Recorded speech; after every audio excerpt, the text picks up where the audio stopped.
Today is a gorgeous day. It's beautiful, it's calm, it's sunny, but sometimes here at the King Kamehameha Golf Club we get some wind. And the golf course is actually built for the wind. Either you're hitting right into the wind or you're playing with the wind.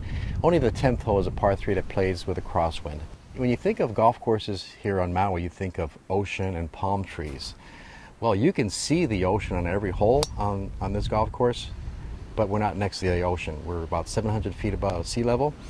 And you're not going to find one coconut tree on this golf course. You'll see a lot of Cook Island pines, and they're right up against this mountain.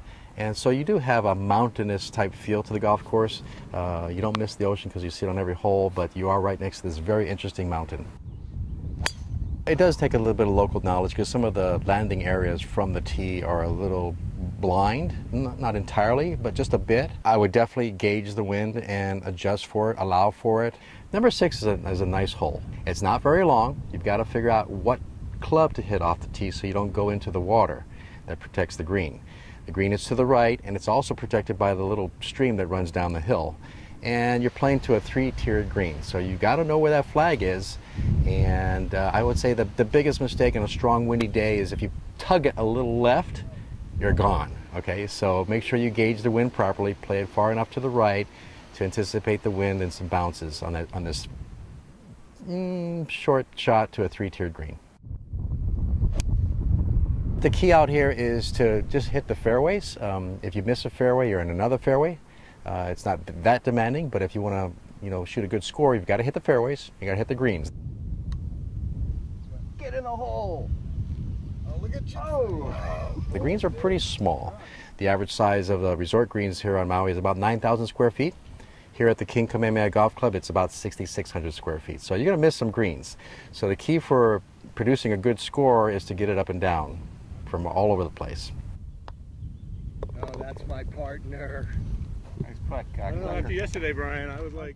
The golf course was originally designed by Ted Robinson Sr., and he completed the golf course in 1991. The features of the Ted Robinson design includes tiered greens, lots of beautiful water features, and I love the water features here because it looks like it comes from these valleys right here, but it's actually man-made water features. He's done a great job. Golfers that come to the club will have a pure golf experience. And what I mean by a pure golf experience is that you're not playing amongst homes or streets or hotels. It's pure golf. Originally, Frank Lloyd Wright was asked to design a home in Fort Worth, Dallas, Texas in 1949. But the plans that he drew up, which he called Crownfield, was too expensive to build this home, so Mr. Winfer from Dallas, Fort Worth, Texas, abandoned the plans and went through a couple other people that wanted to use the plans, including Marilyn Monroe. When she was married to Arthur Miller in 1957, she asked Frank Lloyd Wright to build their home in Roxbury, Connecticut. And he drew up these plans for Marilyn, very similar to these, what you're looking at today. But she and Arthur Miller got divorced in 1958, and Frank Lloyd Wright died in 1959. So the plans just sat until the original developers of this property here went to Taliesin West, which is the headquarters of the Frank Lloyd Wright Foundation in Scottsdale, Arizona.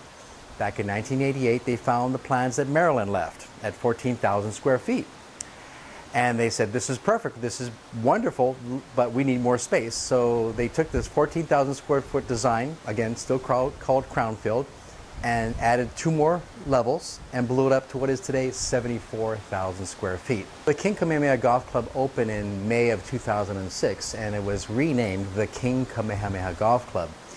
And because we are the King Kamehameha Golf Club, we pledge to honor all things Hawaiian. And that's why you see a lot of Hawaiian artwork throughout the building, which includes 5 sculptures. 2 are made of bronze and 3 are made of solid blocks of koa.